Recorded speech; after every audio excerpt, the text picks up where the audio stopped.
tais transavimų.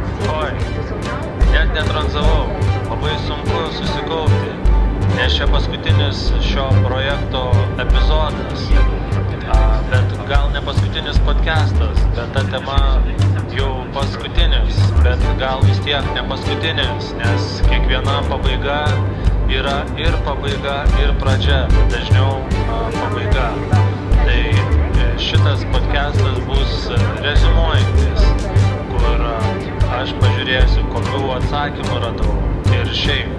Tai bet pirmiausia, mano patarimas, kai nukrentate, apsiverskite ant nugaros ir vaidinkite negalinti atsikelti vabalą.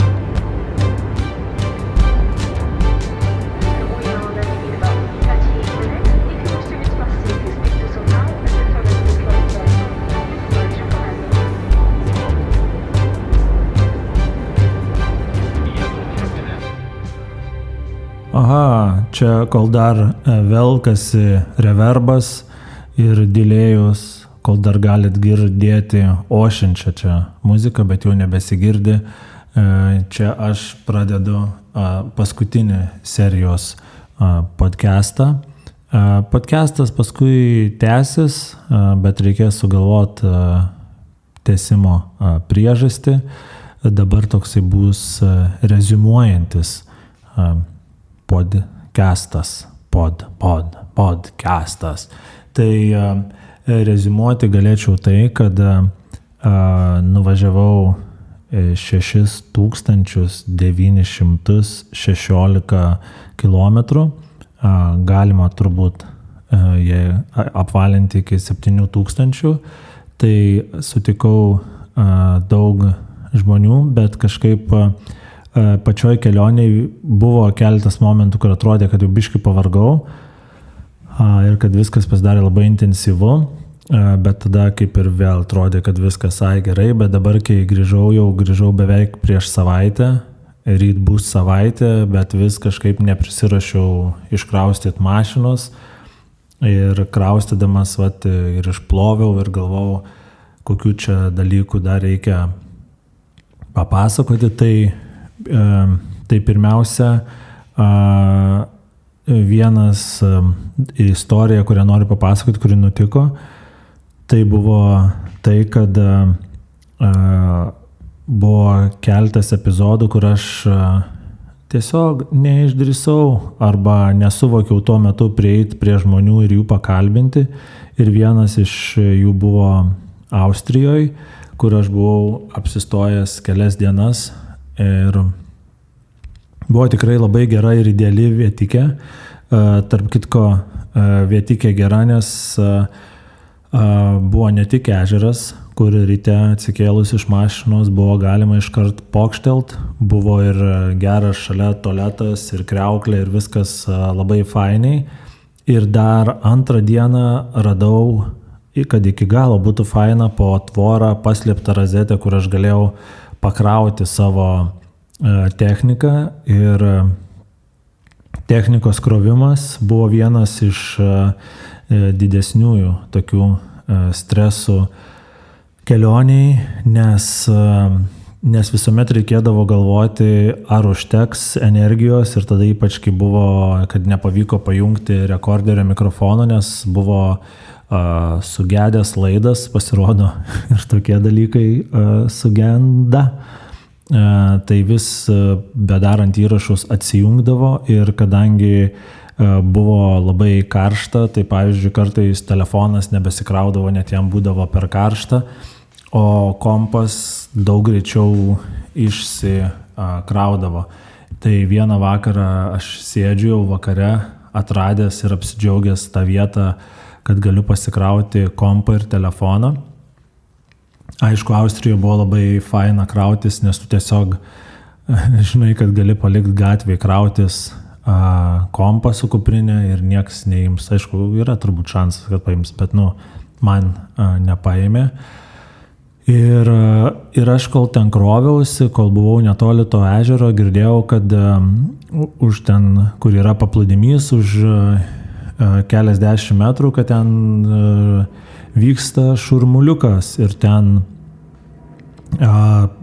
galimai jauni žmonės ten šėlsta, bet tiesiog žvengia ir aišku, ten turbūt kažką juokauja, linksmai leidžia laiką, džiaugiasi jaunystę, patys to net nesuprasdami, kad dar yra jauni. Ir fainiausia buvo tai, kad jie neturėjo jokių bluetoothinių kolonėlių ir neleido muzikos. Ir aš tada kraunu ir tada ten pritūpęs prie tvoros tokiam kaip ir šešėlį ir matau, tiksliau iš pradžių girdžiu, kad tas visas šurmulys, kuris siautė prie ežero, jisai tiesiog eina link manęs ir tada jau, kai jau priėjo, kitoj gatvės pusėje pamačiau, kad stovi priparkuotų labai daug motopirdų, tų tokių, motopirda, tai motoroleriai, bet nepaprastų motopirdo, tokių su apklijuotų lipdukais ir tokių jau papiktintų, kur matosi, kad jau ten kitom galbūt tom motopirdom ir teisų reikia.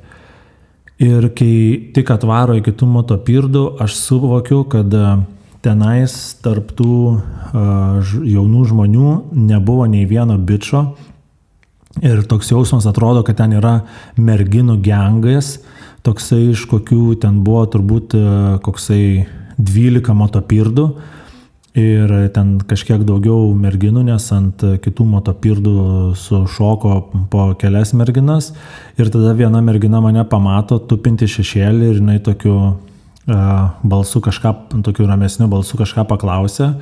Aš nesuprantu ir pasakau, kad nesuprantu, gal galite angliškai. Jinai klausė, ar man viskas yra gerai, sakau, jo, viskas gerai ir tada jos tiesiog, jeigu viskas gerai, tai gerai. Ir tada šoka ant savo motopirdų ir visas gengas nulėkia. Ir aš galvoju, galbūt aš turėjau progą pakalbinti vieną rimtųjų Austrijos merginų motopirdų gengą, kur, aš nežinau, Austrijoje kokius ten nusikaltimus žmonės daro, nežinau, nesurūšiuoja šiukšlių gal, ten ar ten ką nors iš torentų parsisiunčia, ar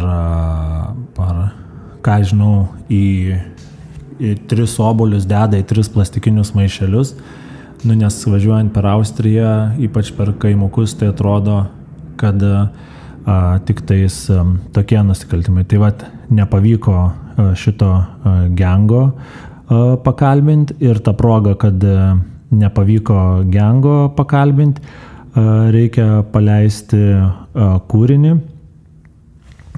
Ir tas kūrinys yra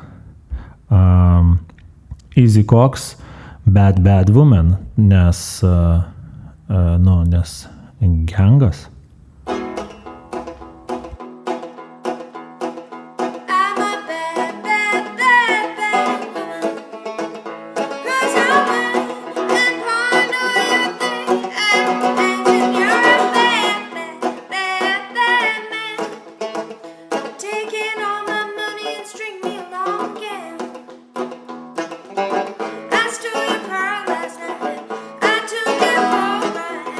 Such girlfriend's house.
Čia buvo Easy Cox ir Bad Woman.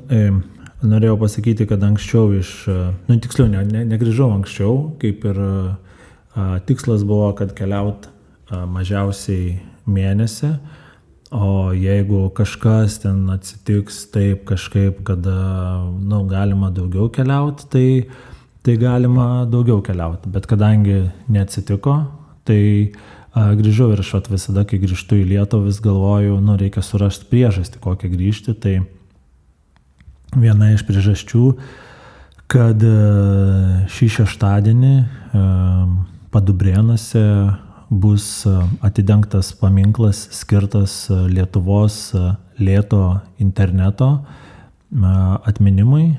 Kaip žinia, lėtas internetas Lietuvoje buvo nuo 1999 iki 2004. Ir norėčiau paskaityti tą Padubrėnų programą lėto interneto. Tai 19 valandą Padubrėnų gimnazijoje konferencija skirta lėtam internetui atminti.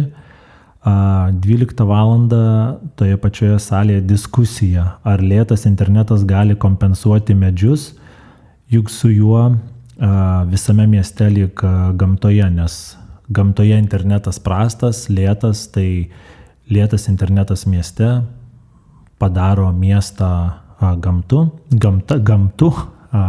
tokia diskusija.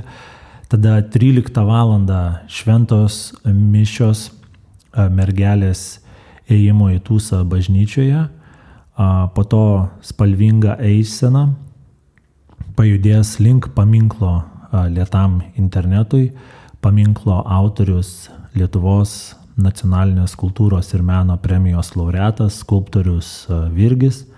Paminklo lėtam internetui atidengimo iškilmėse dalyvaus gausus būrys garbingų svečių, Europos ir Lietuvos parlamentarų narių, vyskupų ir kunigų, savivaldybių vadovų, paminklo fundatoriai ir autorius, žinoma signataro, tai yra giminaičiai, nes iš ten yra kilęs signataras ir žinoma atvykę iš visur ir pro šalį netyčia ėję arba renginį išsitinderinę žmonės, nes renginys lėtam internetui bus žinoma ir Tinderyje, ir tą renginį bus galima išsitinderinti. Tai ką galite turėti omeny, nes žinot, greitas internetas kaip greitas maistas. Nepadeda vertinti ir susidėti. Tai va, ir čia dėl to tam lėtam internetui, nes buvo tokių daug keliaujant situacijų, kur jau telefonas atrodo išsikraus ir ar spės įsikelti epizodas, ar nespės, tokios truputėlį įtampėlės visada būdavo. Žinoma, fainiausia visgi yra tai, kaip viskas optimizuojasi, kai bedirbant, nes iš pat pradžių, kur ten viską pasidarai personal hotspot, tada prisijungi, tada iš kompo uploadini, bet tada supranti, kad čia yra resursų švaistymas, nes tada eikvojasi ir kompo, ir telefono baterija. Tai kad tada tiesiog padarytus epizodus reikia tiesiog įsikelti į telefoną ir tada iš telefono įsikelti, paskui buvo kai kurios epizodus pastebėjau, kad galima ir kompe, ir telefonę padaryti. Tai tokia visai gera kelionė ir aišku, čia dabar, kadangi gera kelionė buvo, tai reikėtų padėkoti visiems ir visoms rėmėjams ir rėmėjoms, kurie ir kurios prisidėjo ir užpylė benzino. Tai kelioniai buvo tokie bent keli momentai, kaip mes lėktuviai mėgstam sakyti flight or fight, kur reikėjo taip būtent kažką įkelt ir buvo tokia viena situacija, kai Prancūzijoje jau naktis ir buvo žiaurus, stiprus rūkas, kur net nesu buvęs tokiam rūke. Čia buvo epizodas, kur su prancūzais Vincent ir Izabelė montavau ir prisiparkavus mašiną, jau įsitaisius gale ant sėdynės, visuomet būdavo vis tiek toks truputėlį nepatogu, nes kai aš montuodavau gale mašinai kokioj visiškai nežinomoj vietoj, tai vis tiek visada yra tas truputį minimalus toks nesaugumo jausmas, jeigu esi kur nors netoli žmonių, o ten toj vietoje, kur buvo, taip ir buvo netoli žmonių, nes kai tu esi mašinoje, tai apsišvietęs, tai visi tave mato, bet tu nieko nematai. Tai buvo, kad tik atsisėdus į pradėt montuot, girdžiu tą tokį tą paukštį, kur siaubo filmuose visada būna, tai čia pelėda. Labai keista, kad šiaip ir siaubo filmuose būna tas paukštis, bet tuo pačiu ir moksliukų paukštis yra.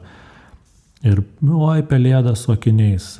Kodėl ta pelėda su akiniais? Nes akiniai čia mokslo simbolis, kad kažkokia nesąmonė. Kad ramentai galėtų būti sporto simbolis. O, jisai su ramentais. ir tada vaikščiu. Bet vienu žodžiu, tai tą paukštį išgirstu ir tada dar jau ten montuoju ir šalia girdžiu to tokį kažkokį, kur tarp to prieš vėmiminio garso iki kažkokio neprakosėjimo, tai man daug kas sakė, kad čia greičiausiai buvo lapė, bet aš nežinau, ar ten buvo lapė ir aš sėdžiu mašinoj, ten toliau ir tada tas garsas pradeda eiti, bet tuo metu, kai aš biškį sujudžiu, aš suprantu, kad mano rankinės yra truputį ne iki galo užtrauktas ir aš gulėdamas ant galinės sėdynės galvoju, taigi yra mašina palikta ant pavaros ir aš galiu atleisti rankinį ir aš atleidu rankinį ir tada mano mašina ant pavaros pradeda riedėti, tai vos spėjau vėl užtraukti rankinį, kad mašina nenurėdėjo, jinai ten niekur, aišku, nebūtų nurėdėjus, būtų tiesiog atsirėmusi ten kažkur. Tai tai buvo tokia baisesnė situacija su lėtu internetu. Tada buvo iš interviu truputėlį,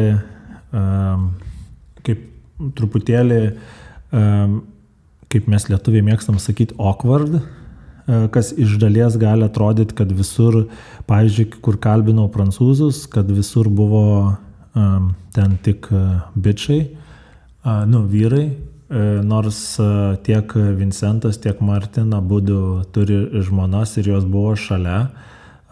Įdomi detalė, kad jų abiejų vardai yra tokie patys, Izabelė. Tik problema tame, kad jos nei viena nemokėjo anglų kalbos.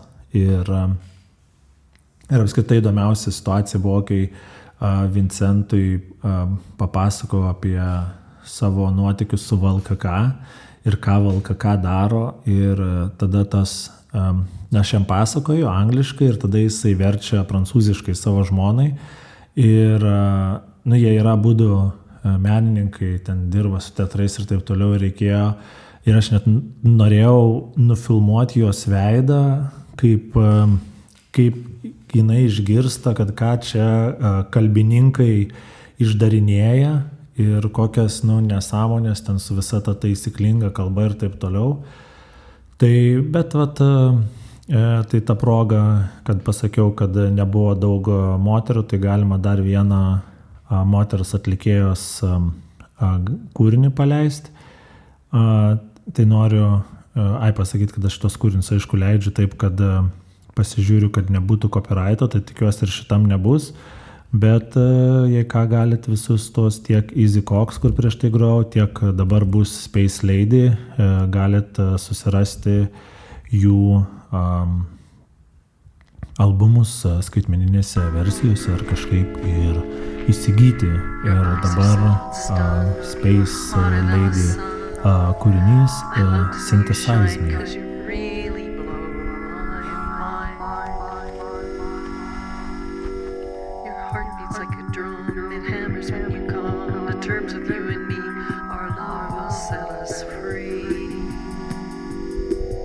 Synthesize me, hypnotize me, humanize me, energize me, synthesize me, hypnotize me, humanize me, energize me.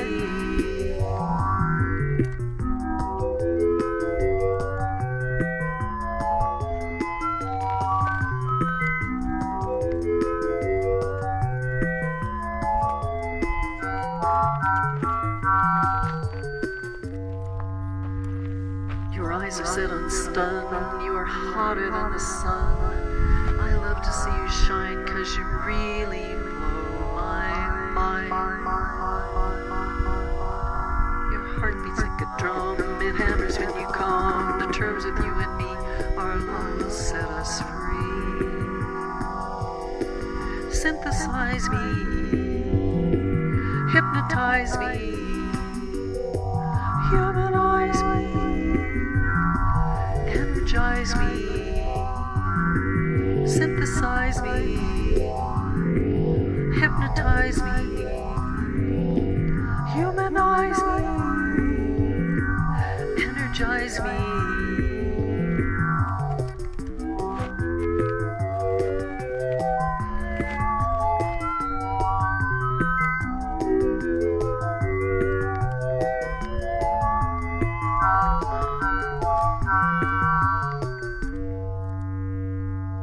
I've seen the rings of Saturn and the craters on the moon, oceans of Venus in the middle of June, mirrors of Mercury and Mars' electric skies, pearls of Neptune and Jupiter's eyes. I've heard the old man who plays the lake. Amazing things make you wanna shake.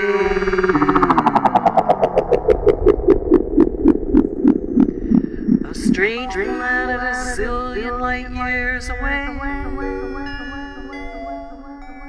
through a black hole across the Milky Way.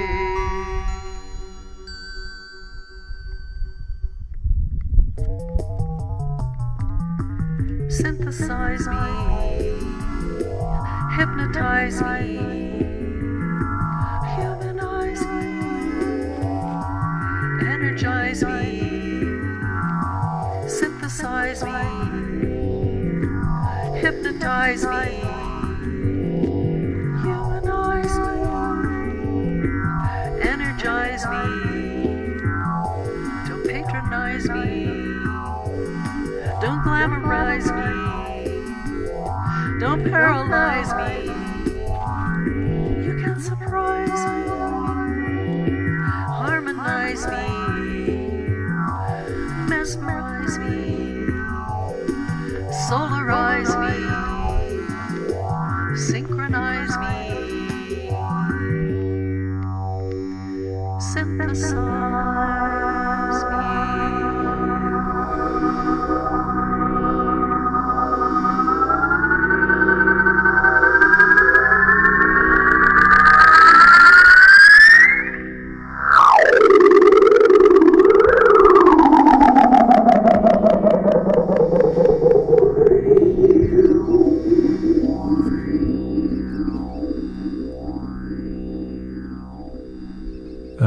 Nu ir kadangi per visą šitą kelionę buvo taip, kad tik tais pradžioj čia sakė Space Lady, kad bėgiot pavyko tik tais kelionės pradžioj. Buvo tiesa dar vienas bėgimas Austrijoje, priverstinis, Nes buvo angliškai pasakojau šitą, bet kai kalbinau čekus, bet dabar papasakosiu dar lietuviškai, tai vienu žodžiu aš turėjau pamatyti paskutinį tą, norėjau tokią vietą gražią pamatyti, kur buvo pakyli kalnais, čia kambariokė Izabelė, mokslininkė, kuri buvo rekomendavo, kad ten kyli kalnais ir tada užlipi tokį miškelį ir ten yra labai gražus ežeras kalnuose. Nu ir galvoju, jėga, tai užvarysiu. Google'as rodo tenais apie 2 su viršum valandos eiti iki ten, tai galvoju, tai aš čia bėgioju, čia labai sparčiai, čia aš nueisiu į tą kalno viršūnę labai greitai, bet viskas gavosi, kad aš užtrukau ir paskui jau žiūriu į žemėlapį, kad man liko 2,5 kilometro ir mano tikslas buvo, kad aš ateičiau 7 valandą, nes nuo 8 jau žinau, kad pradeda temti ir galvoju, tada po 7 pabūsiu truputį ir valandą jau nusileisiu tikrai kitos vietos, kur orientuojuosi. Ir aš ten lipu, tada tos 2 kilometrus, tada ten jau viskas biški statėja, jau man biški kaip ir pompa ir tada matau, kad į apačią eina haikintojai ir haikintojos ir aš kažkaip su jais ten pajokauju, sakau, ar toli iki Ikėjos, kad aš čia noriu sofą nusipirkti, tada jie sako, oi, netoli, bet geriau pirk sofą su ratukais. Ir man kaip ir nehaikinančiam kaip ir turėjo galbūt būti ženklas, kad, jeigu visi lipa žemyn, kad gal nereikėtų lipti aukštyn, bet, aš tada vis tiek lipau ir tada jau ten gana taip sušilęs ir tada užlipu ir tada pažiūriu į tą ežerą, nufotkinu pirmą nuotrauką ir po pirmos nuotraukos iš karto kalė griaustinis, perkūnija ir galvojau, kad aš primyšiu į kelnes iš baimės, nes ką žinau, ten kalnuose, gal ten prasidės koksai ten akmenų kritimas, gal ten dar kas nors prasidės, ten lūš medžiai ir mane vėjas pakels ir pakabins už diržo ant šakos ir aš tada ten kabėsiu kaip, kad pradžioj, tai kaip tas vabalas, kur sakiau, negalėdamas nukristi. Ir tada aš jau leidžiu sparčių žingsnių žemyn ir tada dar užkrenta jau keli lašai. Ir kai užkrito tie keli lašai, supratau, kad ašgi palikau mašinos visus atidarytus langus, tam, kad išsivėdintų ir diena buvo žiauriai karšta. Ir jeigu prilys į mašiną, tai aišku, kad bus žiauriai nefaina, nes tada tai šlapia, kada jinai ten išdžiūs ir tada žiauriai greitai apsiniaukė, nebeliko nieko kito, kaip labai greitai bėgti. Greit tiek, kiek galėjau, tai ten gavosi apie 8 kilometrus, bėgti nuokalnę, su kuprinė, su tokiais nepatogiais šortais. Bet spėjau ir galiausiai lietus net taip ir neįsisiautėjo, tik tais biški pavarė griaustinis ir viskas. Ir tada tiesiog buvo praktinis bėgimas. Jeigu būtų pradėję lyti, būčiau spėjęs, tai čia, jeigu norit pradėti bėgiot, rekomenduoju užsukti į Vilniaus bėgimo klubą. Ten labai faina ir sužinosit, kad nėra per lėto bėgimo. Ir kadangi tas su bėgimu, tai kai nevartojančiam alkoholio, kad aš anksčiau visuomet, kai paklausdavo dar universitete, kodėl negeri, sakydavo, aš prisigėrę žudau ir visi kažkaip suprasdavo. O dabar, kai pasakau, kad aš negeriu, žmonės manęs klausia, kur jogos užsiėmimai nuogiems, ten dar kažkokie dalykai. Tai čia dabar bus toks tekstas apie tai, kaip žmonės kartais perlenkia lazdą. Bet šiaip lazdą perlenkti visuomet yra labai faina, nes tu lenki lazdą ir jeigu labai gera lazda, tai jinai gali susilenkti į apskritimą, o apskritimas tai ratas, o ratas tai tėkmė arba auroboras, ten gyvatė ryjanti uodegą, tai reikia nebijoti perlenkti lazdą. Žinok, kai tu vakar išvarėjai iš Sigio Gimšės, kur Kalnų parko stadikę darėm, visiškai wow prasidėjo šakės, žinok. vienas įspūdingiausių gimtadienių. Man, žinai, šiaip sunku, nes pas mus dar freelancerių jogerių darbo tūsas buvo ten, po kiam pritupimų padarėm ir stalo teniso kelias mačus. O tu žinai, kaip negerai ping-pongą su stalo tenisu maišyti. Nu, vienu žodžiu.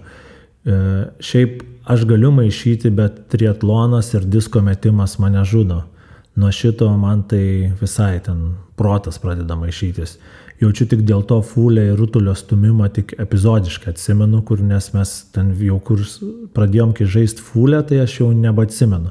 Geriausia buvo, kai visi lošiam rankinį po fulės tam darbo tūse, o buvo tokia virga, kuri nuo rutulio stumimo taip išsinešė, kad su savim viena pati pradėjo kvadratą žaisti. Jinai žaidžia kvadratą vieną su savim, mes ten toliau kažką ir suprantam, kad mūsų dar pusmaratonis laukia. Sakom, Virga, gal tau taksą iškviest. Nesutiko, tada sako, aš noriu bėgti ant tos maratoną, noriu bėgti tą maratoną. Trečiam kilė apsivėmė, guli jau ten kaip ir viskas, nu tipo jau sakom, gal dabar tokį, jau dabar gal taksą iškviest, gal išgerk vandens pagaliau. Jinai sako, nenoriu to vandens, noriu šaškim sumeš. Tada pradėjo jau ten kipti tą šaškės, ten traukti šaškės, sako, ne, jau gal tau šiandien to sporto per daug, davai tu gal, neimk tų šaškių. Galiausiai sutiko, kad įsėstų į taksą, įsėdo į taksą, išvarė, mes pabaigėm tą pusmaratonį, jau rytas šviečia, tada ten nuvarėm dar į tokią vietą, Žirmūnuose ten Rusy yra, žinai, dartai. Paėmėm dartų kelis šotus, pasišaudėm tais dartais, užsidarė ta vieta, jau kaip ir kažką galvojam, ką čia daryti, kur čia eiti, šiaip jau taip kaip ir viskas, kaip ir pradėjo tos raumenys tempti, tada pas Darių kuprinėje amino rūgščių radom, tai, ir tada jau galvojam, viskas, jau skirstomės ir staiga sako, ten mindė toks, kur buvo, kad ant Barbakano naują turniką pastatė. Eina sauna, mes galvojom, tai ką čia varyt. Tai nubėgom visi prie to Barbakano turniko. Po trečio prisitraukimo man tai jau, žinai, trūko plionkė, jau viskas šakės, nieko nebegaliu daryti. Toliau tik nuotrupas atsimenu. Stovim prie irklavimo bazės, uždaryta.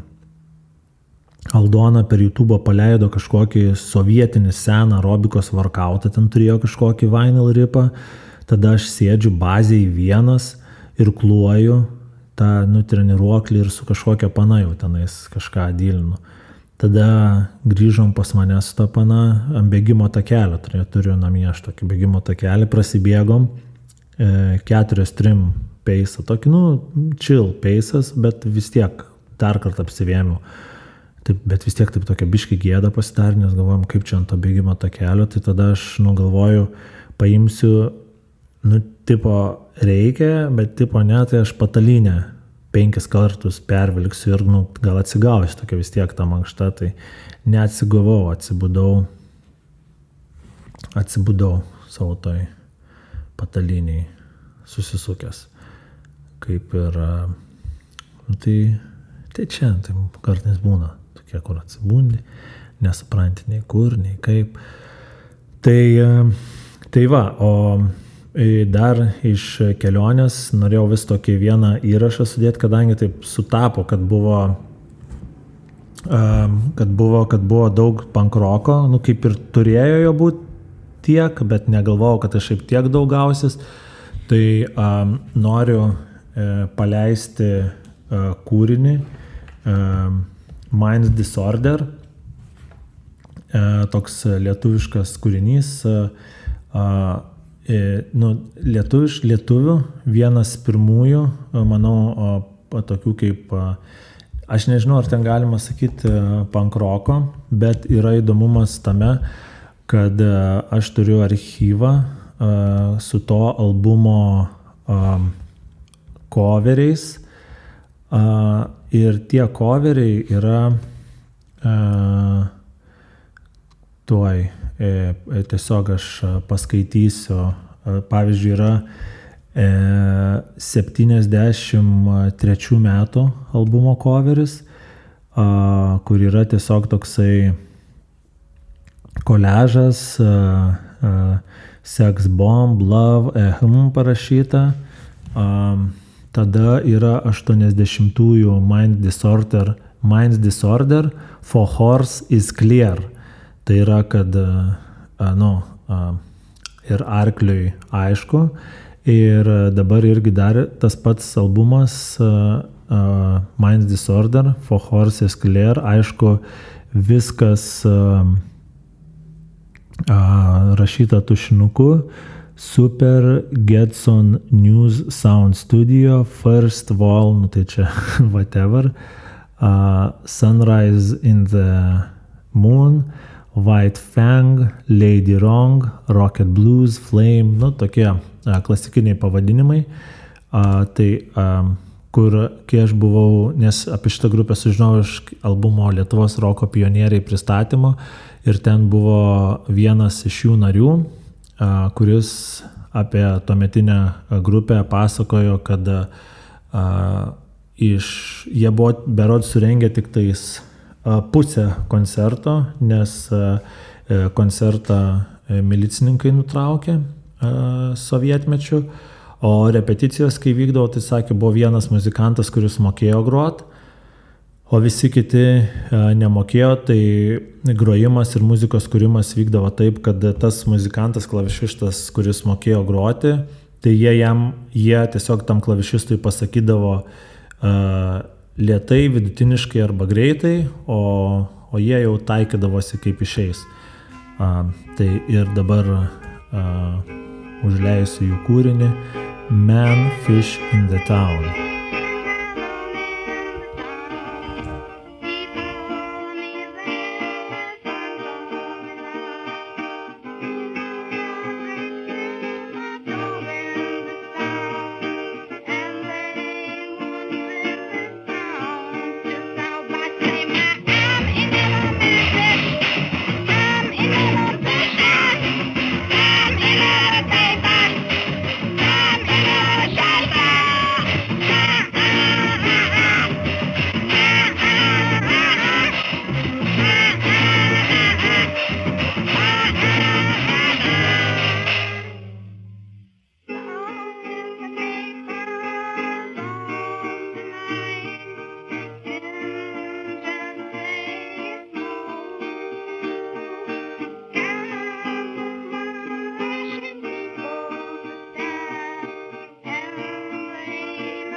Na dar artėjant prie pabaigos, reikėtų pasakyti, kad ne viskas yra išspręsta ir ne viskas yra aišku, kadangi kas sekė epizodus nuo pirmos vietos, žino, kad vienam pirmajam epizode, kur grojau gabalų nuotrupas iš YouTube, iš Pūko radijo naktinio eterio. Tai ten buvo vienas gabalas, kuris kol kas yra darbiniu pavadinimu Juoda meilė. Ir Matas Reivytis, klausytojas, buvo tiek pasišventęs, kad jis net parašė į Pūko radiją, kad sužinotų dainos pavadinimo, bet jo dainos pavadinimo, apie ten apie kaip, įsijungė džinglas.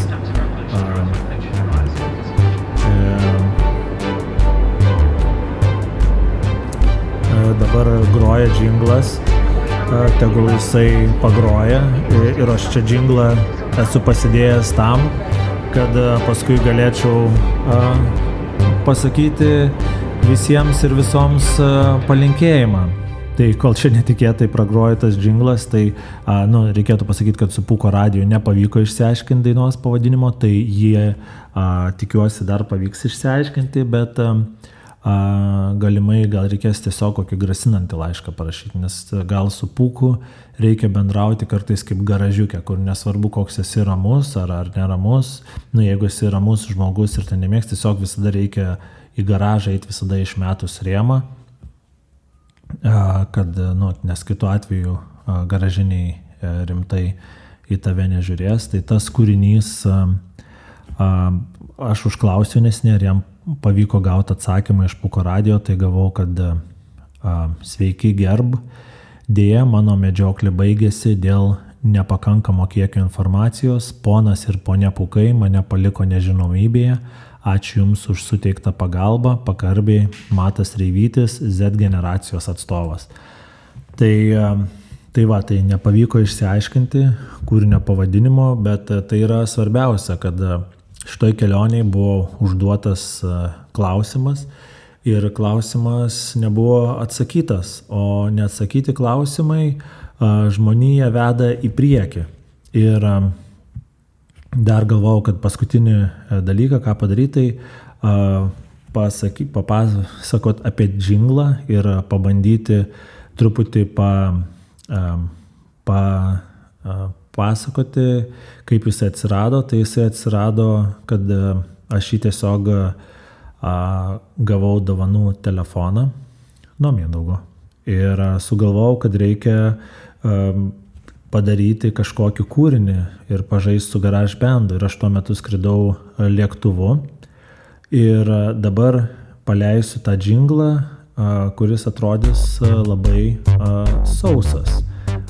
Paklausykit sauso džinglo.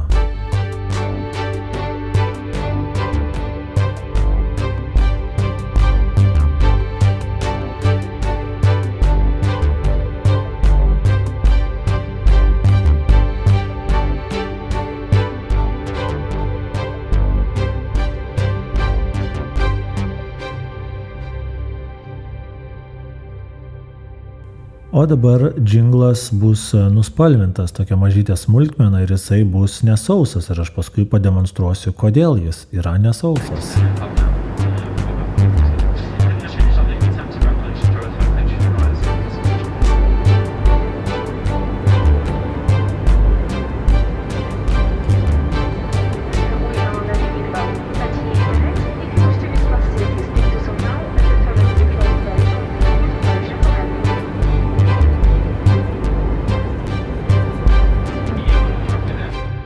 Taip yra, nes čia dabar galėjau pridėti įrašą, kuris yra iš tikrųjų įrašytas lėktuve, nes viskas suprogramuota su kompu, bet šitas įrašas, šitas įrašėlis, jis yra iš tikrųjų įrašytas lėktuve ir jisai tokia kaip ir mažytė smulkmena, bet nuspalvina visą džinglą ir sudaro iliuziją, kad viskas vyksta gyvai ir kitaip. Tai čia gal aš jau nebekalbėsiu, nes įdomi detalė, kad galvoju, ateisiu į studiją ir galėsiu savo ramiai padaryti pilnesnį epizodą, be ten tos dažnai įtampos, kuri būdavo kelioniai. Bet nepavyko, nes palikau kompo pakrovėją. Ir kompas jau beveik yra įsikrovęs ir tada teks prisiminti senus gerus kelionės laikus ir žiūrėti, ar pavyks spėti įkelti ir išrenderinti epizodą, ar jisai vėl tiesiog pakips. Tai dar kartą ačiū visiems, visoms, kas komentavo, remia, rašo. Aš šitą podcast'o tradiciją pratęsiu, bandysiu galbūt kartą savaitėj. Čia visas bus užarchyvuota. Tai dar kartą ačiū, kad paremėt, palaikėt ir susitiksim kitose projektuose. Nepamirškit patirti nuotykių.